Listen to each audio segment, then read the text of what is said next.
Hi everyone, welcome to my another blog. आमे जीवन में बड़ बड़ खुशी खोजी थाऊ किंतु छोट छोट मुहूर्त ही आम जीवन सबुठ सुंदर स्मृति हो रही जाए। आज दिनटा मो पाई ठीक सेमिति मो बाबा माँ नाना भाई और मो पुओ को नहीं किछि नियारा समय किछि अमूल्य मुहूर्त। दिनर आरंभ है महाप्रभु जगन्नाथ दर्शन रु आउ से सुंदर परिवेश मन भितर गोटे छोट प्रार्थना मो परिवार सब बेले एमती हस खुशी रहू महाप्रभु समस्त आशीर्वाद रखतु। तापर पहुँचलु वृद्धाश्रम सेठरे काटिथिबा किछि समय हुए खूब छोट थिला किंतु सेठार मिलथिबा आशीर्वाद सतरे अमूल्य। सेमानक मुहर हस सेमानक स्नेह आ मुंडरे हाथ रखि देथिबा आशीर्वाद एसबु मनरे सबुदिन पई रहिजिवो।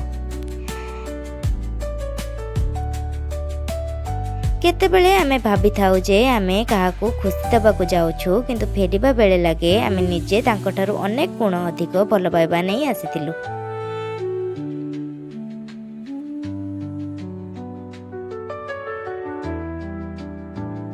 ए हेउची तार उदाहरण देखंतु केते सुंदर भाबे आशीर्वाद नेई आम परिवार सेठारु आमे विदाय नेउछु।